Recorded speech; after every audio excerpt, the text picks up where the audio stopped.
नमस्कार दोस्तों, आज साईं बाबा का संदेश आपको सुनाने जा रहे हैं। ओम साई राम। आज की साईं बाबा का विशेष संदेश है। बेटा, तुम्हारी प्रार्थना मैंने सुन ली है।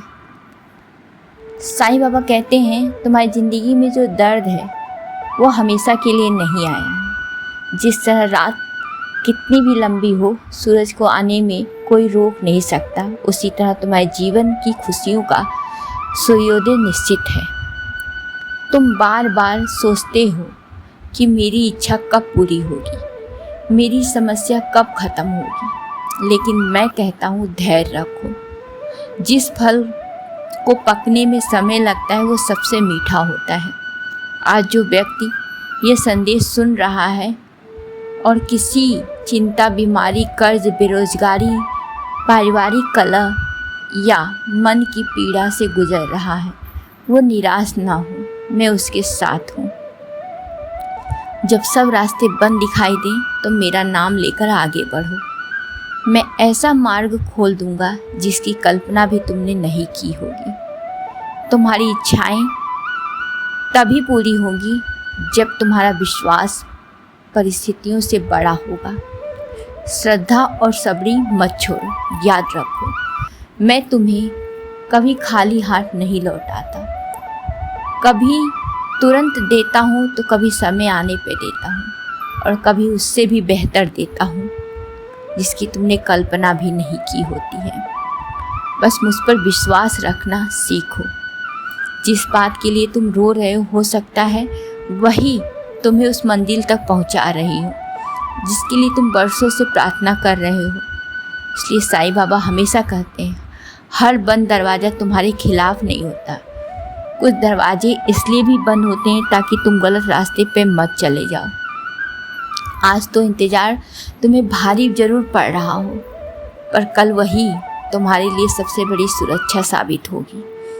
श्रद्धा रखो, मैं तुम्हें वहाँ ले जा रहा हूँ जहाँ तुम पहुँचना चाहते हो, न कि केवल वहाँ जहाँ तुम पहुँचने के लायक ना हो। इसलिए मैं हमेशा तुम्हारे साथ एक अच्छा व्यवहार ही करूँगा। इसलिए मुझ पर हमेशा विश्वास रखना और हमेशा मैं तुम्हारे साथ रहूँगा। ओम साई राम।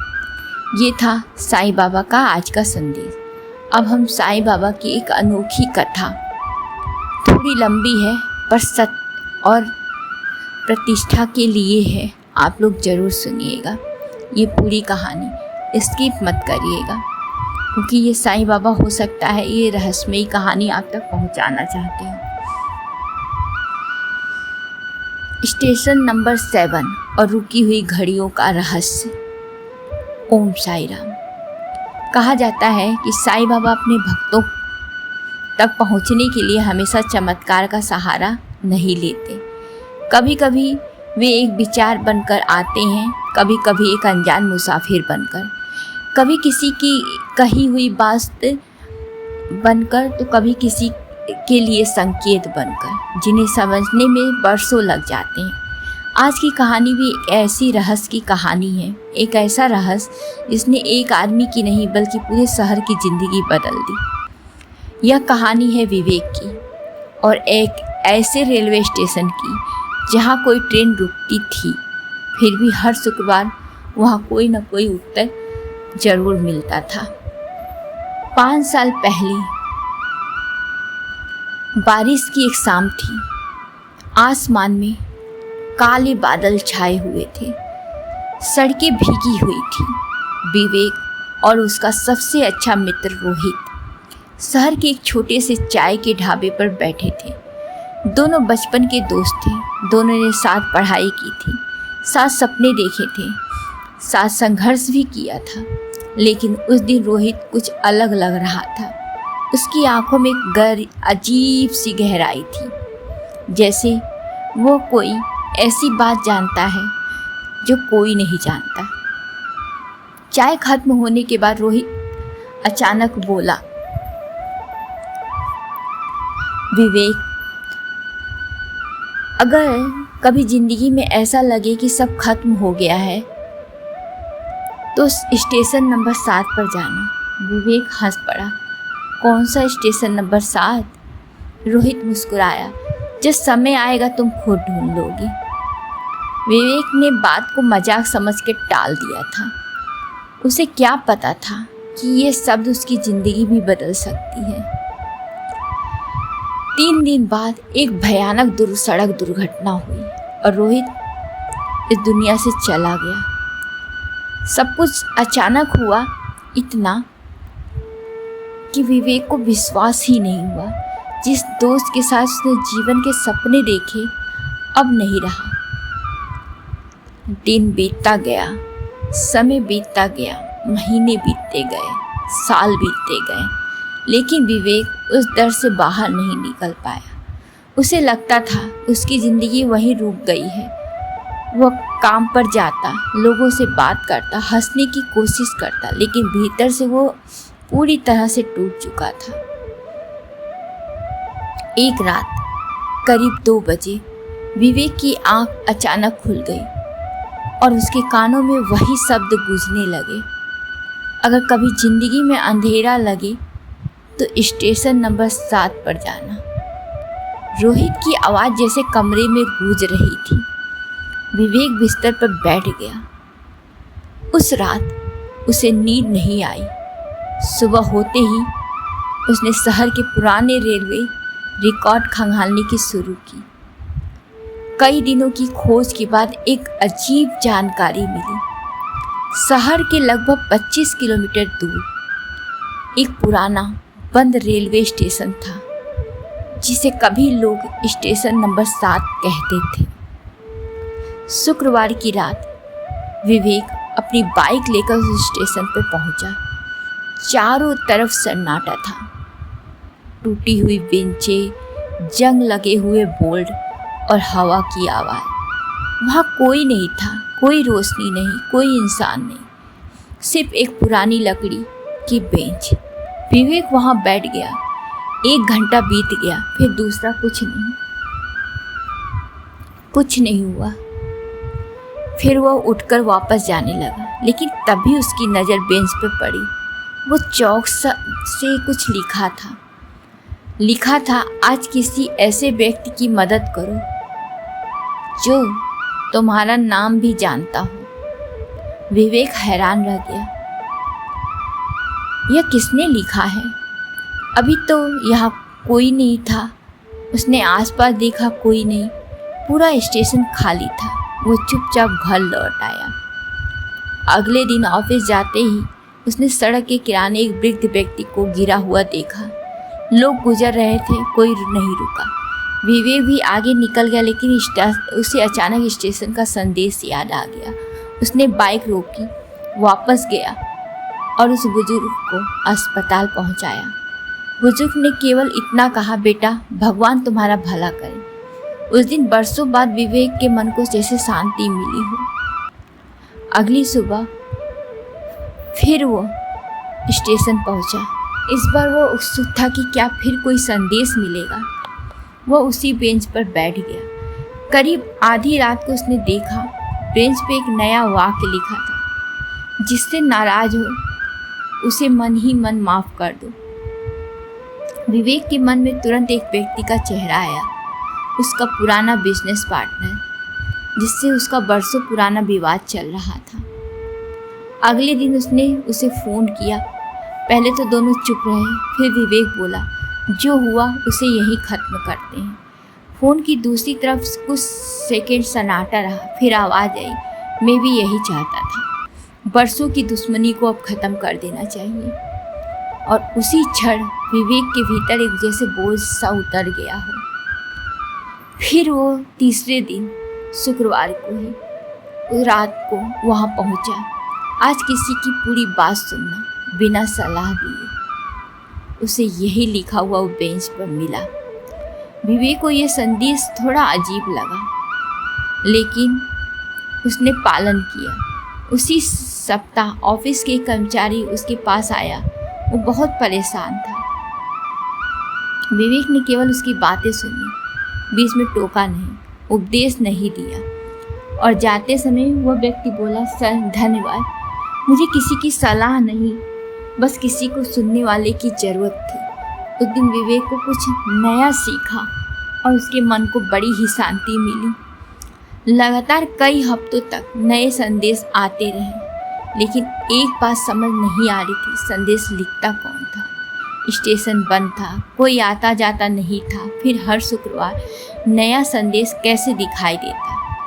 एक रात विवेक ने तय किया, आज वह पूरी रात जागेगा और देखेगा ये सब कौन कर रहा है। लेकिन उसे नहीं पता था कि उस रात उसकी मुलाकात ऐसे व्यक्ति से होने वाली है जो इस रहस्य का और भी गहरा बना देगा। साईं बाबा हमेशा कहते हैं, जब तक मन केवल अपने दुख को देखता है तब तक संसार अंधेरा लगता है, लेकिन जिस दिन मन दूसरे के जीवन में प्रकाश खोजने लगता है उस दिन ईश्वर संकेत दिखाई देने लगते हैं। श्रद्धा रखो, सबरी रखो। हर उत्तर तुरंत तो नहीं मिलता, कुछ उत्तर यात्रा के दौरान भी मिलता है। कुछ कहानी ऐसा ही था ये। पिछले भाग में आपने सुना कि कैसे विवेक ने अपने मित्र को आखिरी रात का कारण स्टेशन नंबर 7 तक पहुंचा और इस तरह से वो इसका हिस्सा बना। शुक्रवार की रात घड़ी में 11:40 हो रहे थे। विवेक स्टेशन नंबर 7 उसी पुरानी बेंच पर बैठा था। इस बार उसका इरादा साफ था, वो जानना चाहता था ये संदेश लिखता कौन है। रात गहराती हो गई, हवा तेज होती गई, पेड़ की शाखाएं अजीब आवाज़ें कर रही थी, लेकिन स्टेशन पर कोई नहीं आया। 12 बजे, 1 बजे, 2 बजे, फिर भी कोई नहीं। विवेक की आंखें भारी होने लगी, लेकिन उसने खुद को जगाए रखा। अचानक करीब 2:17 पर उसे दूर से किसी के कदमों की आवाज़ आई। टक टक टक। स्टेशन के दूसरी छोर से एक वृद्ध व्यक्ति धीरे धीरे चलता हुआ आता दिखाई दिया। सफ़ेद कपड़े, सफ़ेद दाढ़ी, हाथ में पुरानी लकड़ी की छड़ी। वो बिल्कुल शांत था, ना कोई जल्दबाजी, ना कोई डर।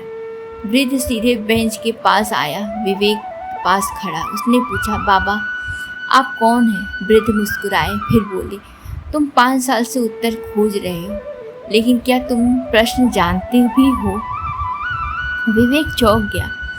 आप मुझे जानते हैं? वृद्ध ने जवाब नहीं दिया, बस आसमान की ओर देखने लगा। कुछ क्षण बाद वृद्ध ने कहा, अगर तुम्हें तुम्हारे सारे उत्तर मिल जाएं, तो क्या तुम सच में खुश हो जाओगे? विवेक चुप हो गया। उसने कभी इस बारे में सोचा ही नहीं था। फिर वृद्ध ने अपनी छड़ी जमीन पर रखी और कहा, हर रहस्य का उद्देश्य उत्तर देना नहीं होता। कुछ रहस्य इंसान को बदलने के लिए भी आता है।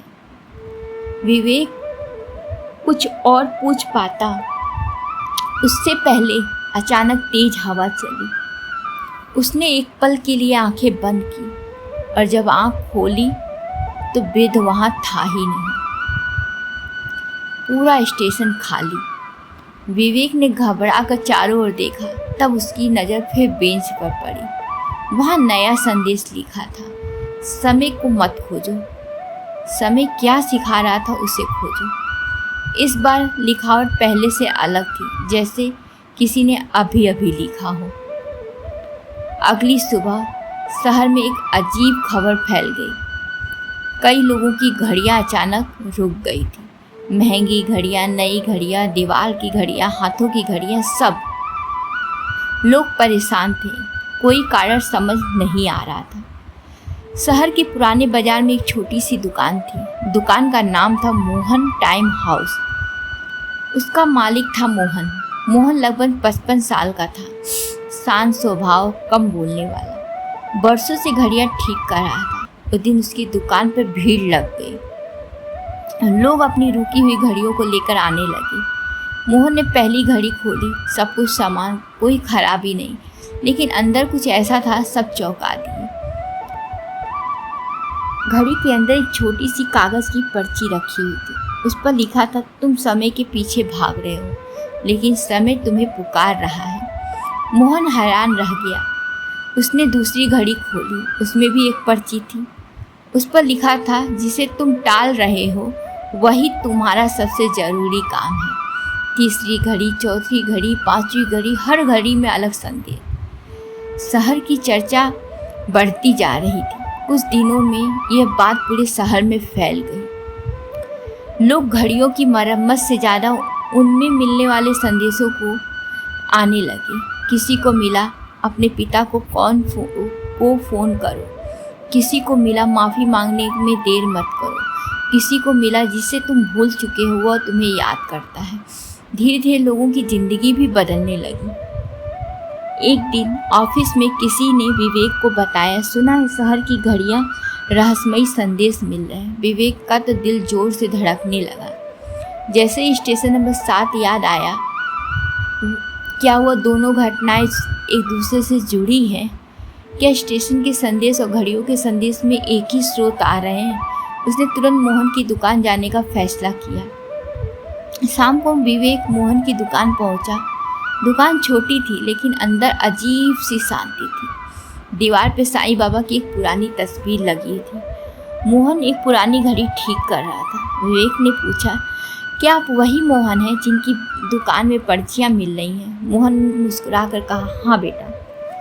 तो क्या आप जानते हैं ये संदेश कौन भेज रहा है? मोहन कुछ क्षण चुप रहा, फिर धीरे से बोले, नहीं, लेकिन मुझे इतना ज़रूर पता है, ये संदेश लोगों की ज़िंदगी ज़रूर बदल देगा। मोहन ने दरवाजे खोली और एक पुरानी पर्ची निकाली। वो पर्ची देखकर विवेक की सांस रुक गई। उस पर वही वाक्य लिखा था, समय को मत खोजो, समय क्या सिखा रहा है उसे खोजो। ये वही संदेश था जो स्टेशन नंबर 7 के बेंच पर मिला था। एक ही वाक्य, दो अलग जगह। अब वह संयोग नहीं था, वह रहस्य कहीं ज़्यादा बड़ा था। विवेक की नज़र दीवार पर लगी साईं बाबा की तस्वीर पर गई। तस्वीर के नीचे लिखा था, श्रद्धा और सबरी। मोहन धीरे से बोला, बेटा, मुझे लगता है यह कहानी घड़ियों का स्टेशन की नहीं है। ये कहानी उन लोगों की है जो जीवन में कुछ खोज रहे हैं। उस रात जब विवेक दुकान के बाहर निकला तो उसे लगा कि कोई दूर खड़ा उसे देख रहा है। उसने पीछे मुड़कर देखा तो सड़क के कोने पर उसे एक पल के लिए सफ़ेद कपड़े वाला वृद्ध दिखाई दिया, लेकिन अगले ही क्षण वो गायब भी हो गया। विवेक के मन में अब केवल एक सवाल था, क्या ये साईं बाबा कोई संकेत है? हो भी सकता था। जब जीवन की घटनाएं जुड़ने लगे, संयोग बार बार सामने आने लगे, तो केवल आंखें मत देखो, हृदय भी देखो, क्योंकि ईश्वर अक्सर संकेतों से बात करते हैं। श्रद्धा रखो, सबरी रखो। जो समझ में नहीं आता उसका अर्थ ये भी हो सकता है कि स्पष्ट बाद में किया जा सकता है। उस रात विवेक की नींद नहीं आई। बार बार वह यही सवाल उसके मन में घूम रहा था, एक ही संदेश दो अलग अलग जगहों पे कैसे मिल सकता है? स्टेशन नंबर 7 और मोहन की घड़ियाँ, इन दोनों का क्या संबंध था? सुबह होते ही उसने मोहन को फ़ोन किया। मोहन ने कहा, बेटा, मुझे भी रात भर नींद नहीं आई। मुझे लगता है हमें इस रहस्य की जड़ तक पहुंचना होगा। दोनों ने तय किया कि सबसे पहले स्टेशन नंबर 7 का इतिहास खोजा जाए। शहर के पुराने रेलवे रिकॉर्ड कार्यालय में बहुत कम लोग जाते थे। वहाँ धूल से भरी अलमारियाँ थी, पुराने फाइलें थी, पीले पड़ चुके कागज़ थे। एक बुजुर्ग कर्मचारी ने उनकी बात सुनी, फिर बोला, स्टेशन नंबर 7? अरे बेटा, उस स्टेशन का नाम मत लो। विवेक चौंका, क्यों? बुजुर्ग ने धीरे से कहा, क्योंकि उस स्टेशन से जुड़ी एक घटना आज तक रहस्य बनी है। बुजुर्ग ने एक पुरानी फाइल निकाली, उस पर धूल जमी हुई थी। ऊपर लिखा था 1986 विशेष जांच रिपोर्ट। फाइल खोलते ही दोनों की धड़कन तेज हो गई। रिपोर्ट में लिखा था, एक बरसाती रात में स्टेशन नंबर 7 में एक फकीर आया था। किसी को उसका नाम नहीं पता था, किसी को ये भी नहीं पता था कि वो कहाँ से आया था, लेकिन कुछ महीनों में उस फकीर ने आसपास के लोगों की ज़िंदगी बदल दी। वह लोगों को उपदेश नहीं देता था, चमत्कार नहीं दिखाता था, बस छोटे छोटे वाक्य बोलता। और आश्चर्य की बात यह है कि वो वाक्य बिल्कुल संदेश जैसे थे जैसे कि आजकल की घड़ियों के स्टेशन पे मिल रहे हैं। फाइल में लिखा था, फकीर अक्सर कहा करता था, समय को पकड़ने की कोशिश मत करो, अपने मन को समझो, जिसे तुम खोज रहे हो तुम्हारे भीतर है। लोग उसकी बात सुनते ही प्रभावित हो जाते हैं, लेकिन एक दिन वो अचानक गायब हो गया। कोई नहीं जानता था कहाँ गया। तभी से स्टेशन नंबर 7 धीरे धीरे बंद हो गया। फाइल की आखिरी पन्ने में एक धुंधली तस्वीर लगी थी। विवेक ने देखी, उसकी धड़कनें और तेज हुई। वही चेहरा था जो स्टेशन पर देखा था, सफ़ेद कपड़े, सफ़ेद दाढ़ी, हाथ में छड़ी, वही वृद्ध। लेकिन कैसे संभव था? तस्वीर 40 साल पुरानी और इंसान 40 साल बाद बिल्कुल वैसे कैसे दिख सकता है? मोहन कुछ देर तक तस्वीर को देखता रहा, फिर से बोला, शायद अब समय आ गया है कि मैं तुम्हें एक बात बताऊं। विवेक ने आश्चर्य से उसकी ओर देखा। मोहन बोला, करीब 25 साल पहले मैं बहुत परेशान था। मेरा व्यवसाय ख़त्म हो रहा था, परिवार टूट रहा था, मैं निराश था। और उसी समय मेरी मुलाकात एक फ़कीर से हुई थी। मोहन ने बताया, एक शाम वो रेलवे स्टेशन के पास बैठकर रो रहा। तभी वो एक वृद्ध उसके पास आया। वृद्ध ने पूछा, क्यों परेशान हो? मोहन ने अपनी सारी परेशानी उसको बता दी। वृद्ध बहुत तेज मुस्कुराया और बोला, घड़ी को देखो। मोहन ने कहा, क्या मतलब? वृद्ध बोला, घड़ी की सुइयां कभी रुकती नहीं है, फिर इंसान क्यों रुक जाता है? उस दिन के बाद से मोहन ने हार मानना छोड़ दिया। फाइल के अंतिम पन्ने में एक नक्शा था। नक्शे में स्टेशन नंबर 7 लगभग 10 किलोमीटर दूरी एक पुरानी जगह चिन्हित थी। उस स्थान का नाम था पुराना विश्राम गृह। फाइल के नीचे लिखा था, फकीर को आखिरी बार वहीं देखा गया था। विवेक और मोहन ने एक दूसरे की ओर देखा। दोनों समझ गए उनकी अगली मंजिल यही है। अगले दिन वह विश्राम गृह की ओर निकल पड़ा। रास्ते में अचानक उसकी कार खराब हो गई। चारों तरफ सुनसान इलाका, कोई मदद नहीं। विवेक भी परेशान हो गया। तभी सड़क के किनारे एक पत्थर दिखाई दिया। उस सफ़ेद रंग पर लिखा था, सबरी। मोहन मुस्कुराया। साईं बाबा का पहला पाठ, जल्दबाजी मत करो। कुछ देर बाद एक छोटा लड़का वहाँ आया। उसने कहा, क्या मैं आपकी मदद करूँ? उसने कार ठीक करने में मदद की, फिर अचानक चल पड़ा। लेकिन जाते जाते वह एक बात कह गया, जिसे आप खोज रहे हैं वो भी आपको खोज रहा है। विवेक और मोहन स्तंभ रह गए। इतना छोटा बच्चा, इतनी गहरी बात। शाम होने लगी। दूर पहाड़ी के पास उन्हें एक पुरानी इमारत दिखाई दी। यही था पुराना विश्राम गृह। दरवाज़ा टूटा हुआ था, खिड़कियां जर्जर थी। ऐसा लग रहा था जैसे बरसों तक यहाँ कोई आया ही नहीं है। लेकिन जैसे ही वे अंदर जाने लगा, उन्हें दरवाजे के पास लिखा हुआ वाक्य दिखाई दिया, उत्तर पाने के लिए पहले स्वयं को जानो। दोनों एक दूसरे को देखने लगे। यह लिखावट बिल्कुल वैसी ही थी जैसे स्टेशन नंबर 7 पर दिखाई देती थी। अब उन्हें यकीन हो गया कि रहस्य यही कहीं छिपा है। साईं बाबा हमेशा कहते हैं, जब ईश्वर तुम्हें किसी उत्तर तक ले जाना चाहता है तो सीधे उत्तर नहीं देता। वो तुम्हें उस यात्रा पर भेजता है जहाँ तुम स्वयं बदल जाओ, क्योंकि बदला हुआ मन ही सबसे बड़ा चमत्कार बनकर आता है। शाम ढल चुकी थी। आसमान में हल्का अंधेरा छा गया था। पूरे विश्राम गृह का दरवाज़ा आधा खुला था, जैसे बरसों तक किसी का इंतजार कर रहा। विवेक ने धीरे से दरवाज़ा धक्का दिया और दरवाज़ा चढ़ करके आवाज़ से खुल गया। अंदर धूल थी, पुरानी लकड़ी की मेज़ें थी, टूटी हुई कुर्सियाँ थी, एक अजीब सी शांति थी। मोहन ने धीरे से कहा, ऐसा लगा जैसे यहाँ समय रुक गया हो। अचानक उन्हें एक कमरा दिखाई दिया। दरवाजे पे कोई नाम नहीं था। दोनों अंदर गए और जो दृश्य उन्हें देखा उस देख के स्तंभ रह गए। कमरे की चारों दीवार पे घड़ियाँ टंगी हुई थी, सैकड़ों घड़ियाँ, बड़ी घड़ियाँ, छोटी घड़ियाँ, पुरानी घड़ियाँ, नई घड़ियाँ। लेकिन सबसे आश्चर्य की बात थी, सभी घड़ियाँ एक ही समय पर रुकी हुई थी, 7:11 पर। विवेक की धड़कन और तेज हो गई। कमरे के बीचों बीच पुरानी मेज थी, उस पर भी ढेर सारी चिट्ठियाँ रखी थी। कुछ पीली पड़ चुकी थी, कुछ अपेक्षाकृत नई लग रही थी। पहली चिट्ठी पर लिखा था, उस इंसान के नाम जो अपने दुख की दुनिया में सबसे बड़ा दुख समझता है। विवेक ने धीरे से पत्र खोला। उसमें लिखा था, जब तुम्हें लगे कि तुम अकेले हो, तब उन लोगों को याद करना जो तुम्हें भी अधिक संघर्ष कर रहे हैं। तुम्हारा दर्द सच है, लेकिन केवल दर्द देखना सत्य नहीं है। सत्य ये भी है कि तुम्हारे आसपास आज भी सांस है, उम्मीद है और आगे बढ़ने का अवसर। मोहन ने दूसरा पत्र खोला। उस पर लिखा था, जो इंसान के लिए जिसे स्वयं माफ नहीं किया। पत्र में लिखा था, दुनिया की सबसे भारी जंजीर अपराध बोध है। गलती से सीखो, लेकिन उसे जीवन में अपने कंधों पर मत लेकर ढो। ईश्वर तुम्हें सजा नहीं दे, बदलने का अवसर देता है। मोहन की आंखें नम हो गई। उसे अपनी पुरानी गलतियां पूरी तरह से याद आने लगी। विवेक ने तीसरा पत्र खोला। उसमें केवल एक पंक्ति थी, रोहित तुमसे नाराज नहीं था। विवेक के हाथ कांपने लगे। रोहित का नाम यहाँ कैसे लिखा हो सकता है?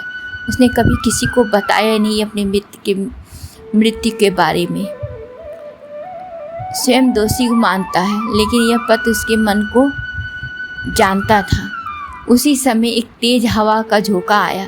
दीवार पर टंगी एक घड़ी नीचे गिर गई। घड़ी के पीछे एक छोटा सा दरवाज़ा छिपा था। मोहन और विवेक ने एक दूसरे की ओर देखा, फिर धीरे धीरे उस दरवाजे को खोला। अंदर एक छोटा सा कक्ष था और उस कक्ष में एक चीज़ रखी थी, पुरानी लकड़ी का संदूक। संदूक पर बहुत सारी धूल जमी थी। ऊपर उकेरा हुआ था श्रद्धा सबरी। मोहन ने धीरे से ढक्कन खोला। अंदर कोई खजाना नहीं, कोई सोना नहीं, कोई पैसा नहीं, सिर्फ कागज़ों का बंडल था और ऊपर रखा था संदेश, अगर तुम यहाँ तक पहुँच गए हो तो बाहर नहीं, अपने भीतर देखना शुरू करो। संदूक के सैकड़ों अधूरे पत्र थे। हर पत्र में किसी अलग व्यक्ति का नाम लिखा था, लेकिन किसी भी प्रेषक का नाम नहीं था। कुछ पत्रों में लिखा था, अपने पिता को एक बार गले लगा लो। कहीं लिखा था, जिससे तुम दुश्मन समझते हो वो अब भी संघर्ष से लड़ रहा है। कहीं लिखा था, जिस दिन तुम शिकायत छोड़ दोगे उस दिन जीवन तुम्हारा अपने आप बदलने लगेगा। संदूक के नीचे एक तस्वीर रखी थी, वही सफ़ेद वाले दाढ़ी बाबा की, लेकिन इस बार तस्वीर के पीछे कुछ लिखा था, मैं कोई व्यक्ति नहीं हूँ, मैं केवल एक संदेश हूँ। दोनों थोड़ा देर के लिए स्तंभ रहे। इसका अर्थ क्या था? जैसे जैसे रात गहराती गई, विश्राम गृह में एक अजीब सी शांति मिलती गई। तभी दूर कहीं घंटी की आवाज़ आने लगी, टन टन टन। लेकिन आसपास कोई मंदिर नहीं था, कोई इंसान नहीं था। फिर ये घंटी की आवाज़ आई कहाँ? मेज़ पे रखा आखिरी पत्र था। उस पर लिखा था, विवेक और मोहन के लिए। दोनों हैरान रह गए। उन्होंने पत्र खोला। उसमें लिखा था, दोनों उत्तर खोज रहे हो, लेकिन उत्तर कोई जगह नहीं, कोई व्यक्ति नहीं। उत्तर एक समझ है और उस समझ से तुम बहुत करीब पहुंच चुके हो। नीचे केवल 2 शब्द लिखे थे, कल आना। जब दोनों विश्राम गृह से बाहर निकले तो रात को लगभग 11 बज चुके थे। आसमान में पूर्णिमा का चांद था और दूसरे रास्ते पर भी उन्हें कुछ क्षण के लिए सफ़ेद वस्त्र वाले बाबा दिखाई दिए। वो मुस्कुरा रहे थे, फिर धीरे धीरे अंधेरे से ओझल हो गए। इस बार दोनों ने उन्हें देखा। दोनों ने अब यह केवल कल्पना नहीं थी, ये सत्य था। ये रहस्य और भी गहरा था। साईं बाबा कहते हैं, जो व्यक्ति स्वयं को समझ लेता है उसके अधिकांश प्रश्न अपने आप समाप्त हो जाते हैं। तुम जिस प्रकार चमत्कार को बाहर खोजते हो वो अक्सर तुम्हारे अपने हृदय में छिपा होता है। इसलिए श्रद्धा रखो, सबरी रखो और यात्रा को देखते रहो। अगली सुबह सूरज निकला चुका था, लेकिन विवेक की आंखों आज भी रात की तरह बेचैनी थी। उसे लग रहा था कि वह किसी बड़े रहस्य के बिल्कुल करीब आ चुका है। मोहन भी समान रूप से शांत था। वह बार बार साईं बाबा की तस्वीर के सामने बैठकर सोच रहा था, क्या ये सब केवल संयोग है या कोई उद्देश्य। दोपहर होते होते दोनों ने उस विश्राम गृह पहुंच गए। आज वहाँ का वातावरण कुछ अलग ही था। कल जो जगह वीरान लग रही थी, आज वहाँ अजीब सी शांति लग रही है, जैसे कोई अदृश्य उपस्थिति उनका इंतजार कर रहा हो। वे सीधे उस कमरे में पहुंचे और घड़ियां टंगी थी, लेकिन आज कुछ बदला हुआ लग रहा था। सैकड़ों घड़ियों के बीच एक घड़ी चल रही थी। टिक टिक की आवाज़ आ रही थी। उसकी आवाज़ पूरे कमरे में गूंज रही थी, लेकिन विवेक को आश्चर्य हुआ, कल तो ये बंद थी। मोहन धीरे से उसके पास गया। घड़ी के नीचे एक कागज़ रखा था। उस पर लिखा था, जब समय रुकता है तब इंसान सोचता है, जब समय चलता है तब इंसान भूल जाता है। घड़ी के पीछे दीवार पे एक छोटी सी अलमारी छिपी हुई थी। अलमारी के अंदर एक पुरानी रजिस्टर की किताब रखी थी। उनके पहले पन्ने पर लिखा था, स्टेशन नंबर 7 सेवा रजिस्टर। विवेक मोहन एक दूसरे की ओर देखा और वो चीज़ उन्हें तलाश रही थी, जैसे लग रहा था। रजिस्टर की शुरुआती पन्नों में स्टेशन पे आने जाने वाले लोगों का विवरण, लेकिन कुछ पन्नों के बाद एक नाम बार बार दिखाई देने लगा। नाम नहीं, सिर्फ एक शब्द, मुसाफिर। ना कोई पता, ना कोई पहचान, सिर्फ मुसाफिर। रजिस्टर पर लिखा था, वो हर शाम आता, किसी से कुछ नहीं लेता, किसी को उपदेश नहीं देता, लेकिन उसके जाने के बाद पहले जैसे नहीं रहते वो लोग। आगे पढ़ते पढ़ते उन्हें महत्वपूर्ण विवरण मिला। वर्ष 1986। एक दिन शाम 7:11 पर स्टेशन पे एक ऐसी घटना हुई थी। एक बुजुर्ग आदमी अचानक बेहोश होकर गिर पड़ा। लोग देखते रहे, कोई आगे नहीं आया, लेकिन वही रहस्यमयी मुसाफिर दौड़कर उसके पास पहुंचा।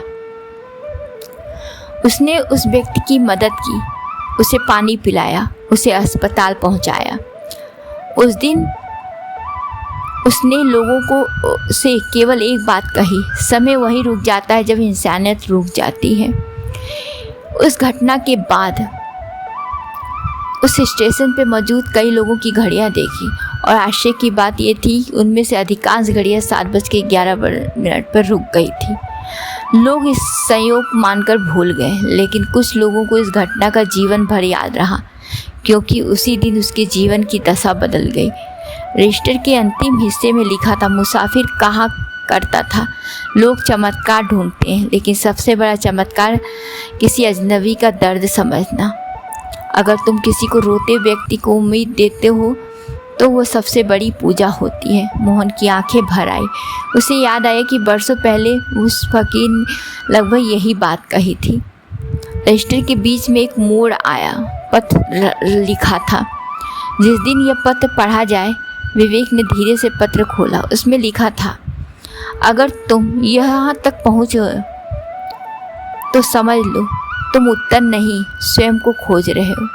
स्टेशन नंबर 7 कोई जगह नहीं है, ये एक अव्यवस्था है जहाँ इंसान अपने दुख के ऊपर उठकर दूसरों के लिए जीना शुरू करता है। उसी समय शहर की एक अजीब घटना होने लगी। जिन लोगों की घड़ियों में संदेश मिलते वो छोटे छोटे अच्छे काम करने लगे। किसी ने पुराने माता पिता मिलने का निर्णय लिया, किसी ने बरसों पुरानी दुश्मनी ख़त्म की, किसी ने किसी ज़रूरतमंद बच्चों की पढ़ाई पे खर्च उठाया। धीरे धीरे पूरा शहर का माहौल बदलने लगा। मोहन ने अचानक पूछा, अगर वह मुसाफिर इतना महान था तो उसने अपना नाम क्यों नहीं बताया? कुछ क्षणों तक कमरे में सन्नाटा रहा। फिर विवेक की नज़र दीवार पर लिखी एक वाक्य पर पड़ी। शायद उन्होंने पहले ध्यान नहीं दिया था। वहाँ लिखा था, नाम याद रह जाए तो व्यक्ति बड़ा हो जाता है, काम याद रह जाए तो विचार बड़ा हो जाता है। मोहन चुप हो गया। उसे उत्तर मिल चुका था। शाम होने लगी, दोनों बाहर निकलने लगे। तभी उन्हें दरवाजे के पास एक और कागज़ दिखाई दिया। यात्रा अभी समाप्त नहीं हुई है, स्टेशन पर फिर लौटो। नीचे केवल 2 शब्द थे, शुक्रवार रात। विवेक का दिल जोर से धड़कने लगा। आने वाला शुक्रवार वही था जिस दिन पहली बार स्टेशन नंबर 7 गया था, और इस बार वो महसूस कर रहा था कि बहुत बड़ा होने वाला है। साईं बाबा कहते हैं, लोग अक्सर पूछते हैं कि ईश्वर कहाँ मिलेंगे। मैं कहता हूँ, जहाँ किसी की सहायता बिना स्वार्थ के की जाए वहीं ईश्वर का निवास है। श्रद्धा रखो, सब्री रखो, सेवा ही सबसे बड़ा साधन है। सूरज ढल चुका था, आसमान बदल चुका था, हवा में हल्की ठंडक थी। विवेक अपनी कार से स्टेशन नंबर 7 की ओर बढ़ा। उसके मन में उत्सुकता थी और थोड़ा डर था। उधर मोहन ने अपनी दुकान जल्दी बंद कर निकल चुका था। आज दोनों जानते थे कि कुछ विशेष होने वाला है। रात के लगभग 10 बजे दोनों स्टेशन नंबर 7 पहुंच गए। पुराना प्लेटफॉर्म वैसा ही था, टूटी हुई बेंच, जंग लगा हुआ बोर्ड, सन्नाटा। लेकिन आज एक फर्क था, प्लेटफॉर्म के बीचों बीच एक लालटेन जल रही थी। पिछली बार वहाँ कुछ ऐसा नहीं था। विवेक धीरे धीरे उसके पास गया। लालटेन के नीचे एक कागज़ रखा था, उस पर लिखा था, जो खोज रहे हो उसे देखने के लिए आंखें नहीं, विश्वास चाहिए। रात गहरी होने लगी।